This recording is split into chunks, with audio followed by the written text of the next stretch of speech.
Hey everybody, it's AJ here, and I am back with you with a walk around on a new product that I actually haven't done any testing of for quite a few years, and that's a Kubota side-by-side. This right here is a 2024 Kubota RTV-XG850 Rancher Special Edition. Now, that's a long name, but it's because it comes with a whole bunch of different things, a whole bunch of accessories, a whole bunch of add-ons with the Rancher Edition. There is a base model, and then there's other packages as well. But I'll leave the Rancher add-ons for the time being, and we'll just talk about this vehicle as a whole. Like I said, I haven't been in a Kubota since like the RTV 900 and 1100 days, and I know that those vehicles are still around. The 1100 got a bit of an increase in size, I believe, to 1140 or 1180, but this vehicle here is an 850 gas. It is EFI. It uses something they call CVT Plus, which is essentially very similar to like a Yamaha centrifugal transmission, where the CVT picks up the belt after it runs the centrifugal clutch. So it means that you're gonna have really good belt life. Something I like that they've put on this, it's an 850, it's got 54 horsepower, about 66 foot-pounds of torque. Something that I found out very quickly. So I first started using it around the house, around the greenhouse, around the apple orchard, and I just thought, you know what, let me use this because this is a side-by-side built by a tractor company, and I own a larger size Kubota tractor and have found it to be an awesome product. So let me use it in that same space and see how this works. It's got things like a rear diff lock that you lock out with your foot. I mean, a tractor company building a side-by-side, that makes sense because that's exactly what my tractor has as well. So interesting features like that, but I thought let's use it around the ranch and see exactly what it does. And I found out that this vehicle is exceptionally good at utility work. It's a sport utility side-by-side because you can get more utility from Kubota if you want, but this is kind of halfway in between both. It's got 8.5 and 9 inches of suspension travel. It's got around 9.5 inches of ground clearance, depending front and rear. I think it's 9.4 and 9.8, but somewhere around 9.5 inches of ground clearance. The suspension is valved actually really good to stay plush. This thing rides super plush. It's super comfortable. It does have a lot of body roll, but you know what? At the end of the day, it's predictable and it doesn't cause the steering to get weird. It has speed-sensitive power steering on it and a tilt steering wheel, and it almost feels like it has a rubber isolator inside the steering wheel. So when you're pulling on it, you know, I did pick up the pace. I took it for quite a fast trail ride just to see how it handled. And there's almost like a rubber isolator in the steering wheel that gives it just a little bit of flex and a little bit of play, but the speed-sensitive power steering is really nice as well. When you're working around the house, when you're using it for those utility purposes and you're doing a job with it, speed-sensitive power steering gives you everything you need down low at, you know, slow crawling RPM when you're really using the vehicle. When you start to pick up speed, it drops away and it becomes more of almost an unassisted steering system when you're at higher speeds. And I appreciate that. That's very similar to other manufacturers. I mean, Polaris was doing this for years, and so are all the other manufacturers, because you don't want twitchy steering at high speeds. So steering's great. Around the house, it works really good. It'll hold, I believe it's 1,000 pounds in the box. It'll tow 2,000 pounds. It's got a 2-inch hitch receiver built in. Great features. This is exactly what you want if you're going to use this thing around the house. Now, as soon as you take it from being the utility vehicle out to being the sport utility vehicle out on the trail, the one thing that you're going to notice right away, and coming from a performance guy like me who likes speed and horsepower and having fun, and I'm not saying that I need 180, 225, 260 horsepower. I don't need that. But the one thing that I would like to see Kubota work on is their speed limiter, because this does limit you at 66 kilometers an hour. And I found myself to hit that very quickly on big wide open trails. And it's just one of those things where you know that this engine's got a lot more in it, and it really does. And I will say the plushness of the ride and just the way that it feels, the way the steering and the body responds to the steering inputs, even when you're going fast and you want to slide it through a corner and have a little bit of fun, or you're going through a corner on a trail and you're just really getting after it. The fact that it has the speed limiter probably helps that suspension travel and that body roll all work together. And if it was going faster, maybe it would start to show some signs of lacking in the suspension department, because it does only have a 25-inch tire on it, and the suspension travel itself is a little bit shorter. So I guess that speed limiter could help in overall feel of this vehicle, but I would like to see them drop that limiter or at least increase it a little bit. I think 80 kilometers an hour would be more than acceptable and just help you to feel like you can just pick it up just a wee bit more, because I still have almost half of the throttle pull or the throttle movement on the floor at 66 kilometers an hour, and it just, boom, hits the limiter and it's ba, ba, ba, ba, ba, you know, telling you you can't go any faster. So I think that could be changed. Overall, though, I'm very impressed. The one thing it's really great on, too, is fuel economy. That's probably because it has a speed limiter as well. So you limit the overall speed, you're not going to burn through the fuel at a massively high rate. So really good on gas. I've put almost 100 kilometers on this, and it still has more than a third of a tank right now. You're going to look at it and you're going to say, it's a little bit different looking. It does have a very vertical front windshield. The roof on it is very high, very flat. There's not a lot of angular design to the actual roll cage on this vehicle, but I'm going to tell you something. When it comes to a utility vehicle, I think that this is the best entry and egress of any that I have ever ridden. I mean, I'm talking all the other brands. You know why? Because it's like I could throw a football through the middle of this thing at 100 yards. It's so big. Getting in, and yes, we do wear helmets in vehicles even if they have a cab, because where we live in our jurisdiction, it is the law. Even if it wasn't, I would still do it because, well, the things inside my head are important. So when it comes down to it, getting in and getting out with a helmet on can be awkward on some side-by-sides, because sometimes roll bars are a little low. When you're inside, sometimes your helmet's banging against the roof, it's banging against stuff, there's things in the way. You get inside of this vehicle, and it's super impressive. There is so much room inside the cab. And I mean, I'm talking like, what, 8-10 inches above my head. I mean, unless I'm wearing one of those big football cowboy hats, I'm gonna be okay in here. It's huge inside. Now, this is only a 2-seater. This isn't a 3-seat bench. So the overall size of this vehicle, I would say, is bigger than the old, like the mid-size Ranger, you know? I'd say it's bigger than most other 2-seat utility side-by-sides, but it's smaller than a full, like, you know, Ranger XP or a Can-Am Defender. It's a little smaller than that. So it is only a 2-seat bench. It does have the typical, I will say, Japanese side arm guards and the little half doors. I would much rather see a full half door come across with the arm guard built in, just because I think that they're more functional. I think they look better and they're easier to manipulate, and just the design of them looks better. But you know what? It's better than a net, so I'm going to take that as a win. Interior features, it's really good. It comes with a warned winch from the factory. I like that because a lot of manufacturers nowadays are going to these off-brand Chinese rebranded winches and doing stuff. This has a VRX, like all metal, lifetime warranty. It's a great winch. It has a wired remote, or a wired switch on the dash, and then it also has the remote that you can plug in. So that's handy. And on a vehicle like this, probably doing tasks around the ranch, around the farm, on your property, you're probably going to be using the winch for that, because this really isn't your off-road, like go out and go mudding with 25-inch tires on it. Like, it's just not that vehicle. So you're going to be using this for maybe drawing, you know, some logs out of the bush, you know, helping to pull stuff, moving things around, whatever it might be. But it has a nice worn winch. That's really handy. It does have a nice display on it. It's completely non-adjustable. You can't play with anything on the display. It is what it is. It cycles through the hour meter and then to your mileage once you start driving, so you can see how many miles you've gone. But there is no buttons or anything. It does have a decent little glove box on it, and it has 2 cup holders, but storage space inside is fairly minimal. That's really not a big issue. The cup holders are big enough to fit my large size Yeti, and the storage space in the glove box is adequate for what you need for a day's work. It is a nice walk-through design. If you look through here, you can see that there is no center hump for the drive shaft, so that's down below. That's kind of nice because you don't get anything in the way in between. You can walk through and pass through from left to right and slide across the bench if you need to, and your feet aren't getting caught on anything. Now, I'll show you the inside of the cab. This is the foot lever for locking the differential. And if you want it to hold, there's a button up top that you can pull to make it hold so that it will lock the rear diff. 2-wheel and 4-wheel drive, very similar to my Kubota tractor, is in the middle on a shift lever. The park brake is off to the left-hand side here, a little bit different. Most of them we're used to seeing is up on the dash, but that's okay, it still works just fine.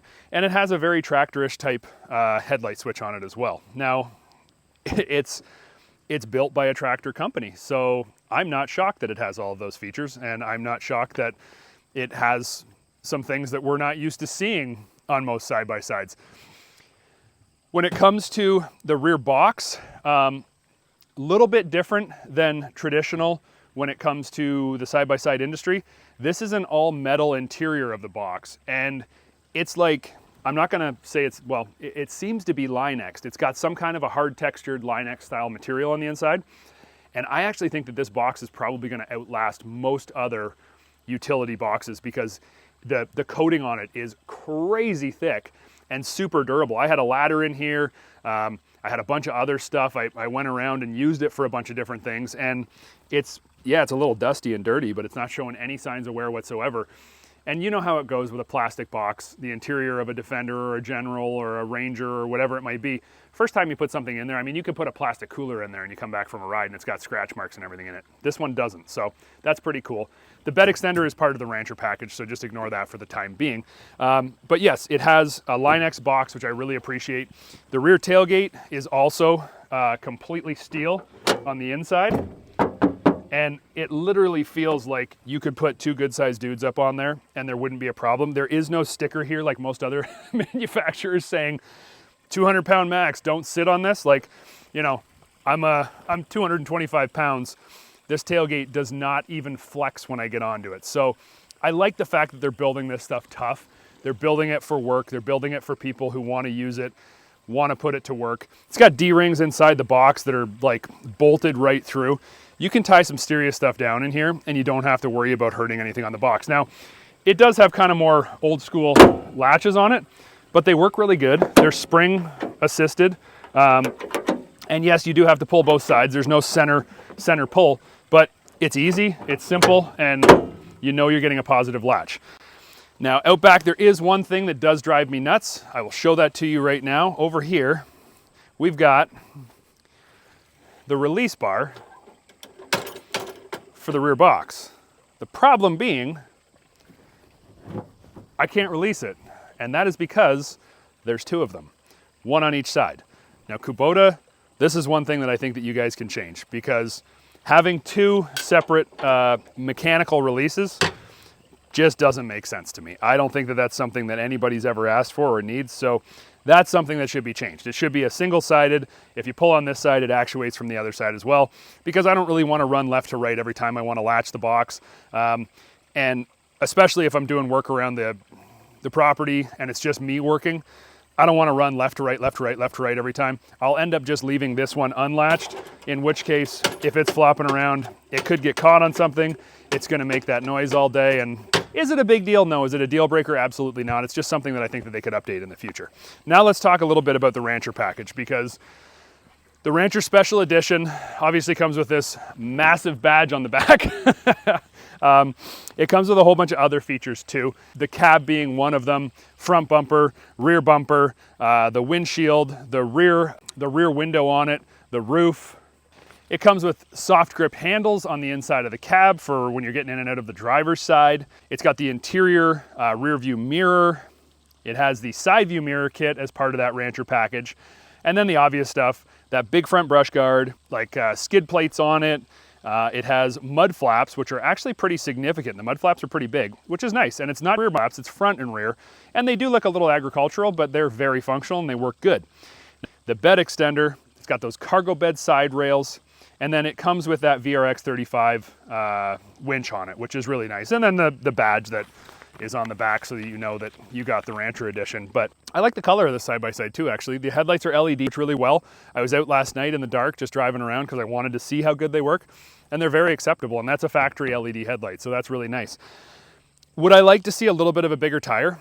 I would. The Rancher package, I think they could probably stand to go with a little bit more aggressive of a tire and possibly go a little bit taller. Like this vehicle, there's no reason front or rear that this vehicle couldn't take a 27-inch tire. I think going 2 inches bigger on that Rancher package would give this a little bit more of a stance. But then again, I know that it's going to also change the feel of that body roll because we're going to increase ground clearance by another inch and raise it up the CG by another inch. So maybe that's why they're not doing that, but it could use in the Rancher package just a little bit more aggressive tire, I think, to add a little bit more value to that package as well. Not a bad tire, works good, and did everything that I wanted it to. Plus, driving around in the yard, it wasn't tearing up the yard. It was doing a good job of the utility side of things. I was expecting it to be really bad. I thought RTV-900, I thought really heavy, really cumbersome, massive body roll that was unpredictable and made the steering feel really numb. I was expecting all of those things because that's what the old school really heavy RTV, you know, the diesels and everything, they're a utility side-by-side. They're not for sport. I got in this and I went, okay, it's got a foot diff lock and it's got a, you know, mechanical four-wheel drive shifter, and this is gonna be a tractor with a little bit more speed. And you know what? I was completely wrong. I took this thing out.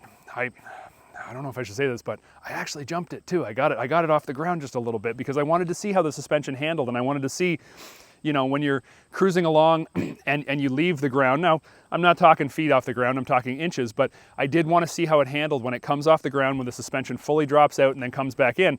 Is this a predictable side-by-side? Can you actually sporty drive an XG850 Kubota? And yes, you can.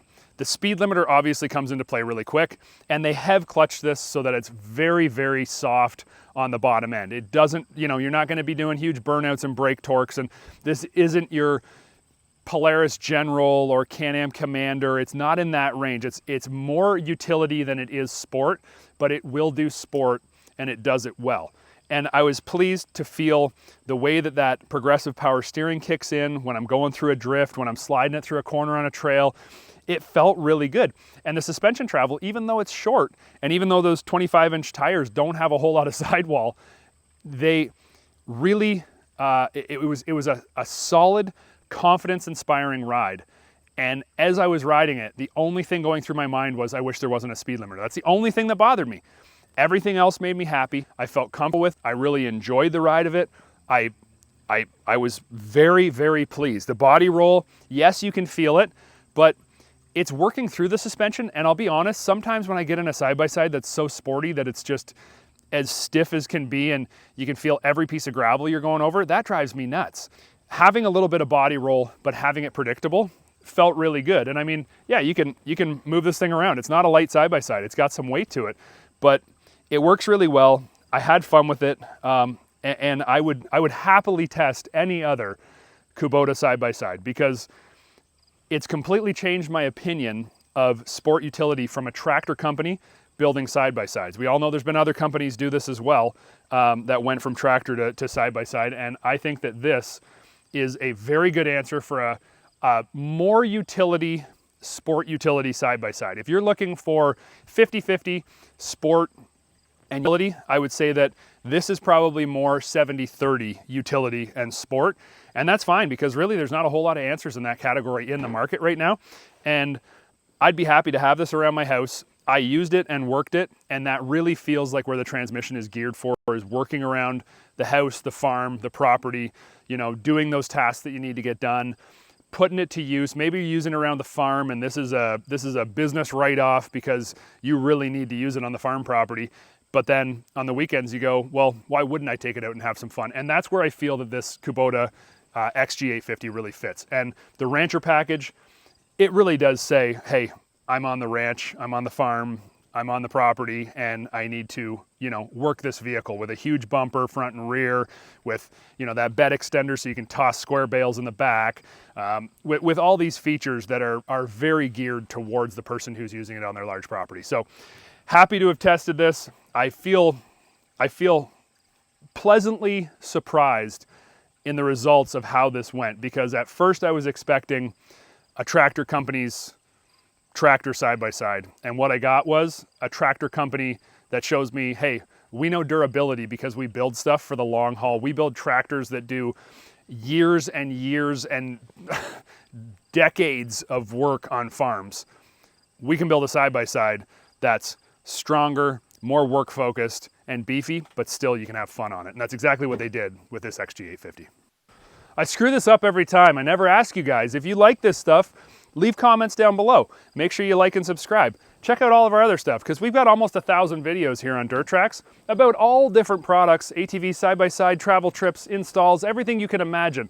So make sure you hit that button. I also forgot to start this up, and that's another thing that I want to talk to you about just briefly, because it's surprising. The loudest interior cab noise on this side-by-side is 89 decibels. I know for some people that's probably like saying, giving you a French term and not understanding it. 89 decibels is actually very low. When you're driving in this thing and you're wide open throttle, max engine RPM, they've done something really right in the sound deadening and just figuring out how to keep those harmonics down, because I've been impressed every time I drove it. I'm thinking to myself, man, like I could have a conversation with somebody even when it's driving. It's even quiet at idle. I don't feel like the sound is jumping around inside the cab between the windshields, and there's a lot of other side-by-sides that as soon as you put a windshield and a rear panel on, you go, wow, it sounds like somebody just put me in the middle of a stadium and it's echoing and it's making noise. This doesn't get louder inside. It's very quiet, very, very reasonable, very smooth. There we go, I did it right. Hope you enjoyed.